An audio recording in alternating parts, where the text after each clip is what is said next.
আহমদ রহিম আপনি লিখেছেন তারাবির নামাজ না পড়লে কি রোজা হবে? জি ভাই, অবশ্যই রোজা হয়ে যাবে। রোজার সাথে তারাবির নামাজের সম্পর্ক এরকম নয় যে একটা না করলে আরেকটা হবে না, দুইটা স্বতন্ত্র ইবাদত। তারাবি কোনো কারণে পড়তে না পারলেও রোজা আপনাকে রাখতেই হবে এবং হয়ে যাবে। সাউদা উম্মে হাবিবা আইরিন আপনি লিখেছেন জুমার দিন মহিলারা কয়টা বাজে জোহরের নামাজ পড়তে পারবে? জোহরের ওয়াক্ত হওয়ার পরেই পড়তে পারবে। মসজিদে জুমার নামাজের জামাত হওয়ার পরেই পড়তে হবে এমনটি অনেকে মনে করেন, অথচ এমনটি কোনো আবশ্যক নয়। আপনি চাইলে জুমার নামাজের আগেও, অর্থাৎ ওয়াক্ত হয়ে গেছে জোহরের 12টা আজকে জোহর ওয়াক্ত হয়ে গেছে, এরপর থেকে আপনি বাসায় জোহর পড়তে পারেন।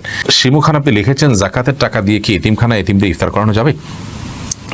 ইফতার করানোটা তখন জায়েজ হবে যখন ইফতার করার কোনো ব্যবস্থা গরিবের নাই, তখন আপনি জাকাতের টাকা দিয়ে সে অ্যারেঞ্জ করলেন। মূলত জাকাতের টাকা তাদেরকে দিয়ে দিবেন, তাদের প্রয়োজন অনুযায়ী খরচ করবে।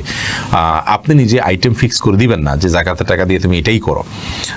অনেকে হয়তো মনে করেন যে এতে আমি ইফতার করালাম, এটা একটা মানে দৃশ্যমান কিছু হলো, তাহলে সেক্ষেত্রে তো এটি রিয়া হয়ে গেল, লৌকিকতা হলো, এটি তো গুনাহের কারণ হতে পারে বরং। অতএব এই বিষয়ে আমাদের সাবধান থাকতে হবে।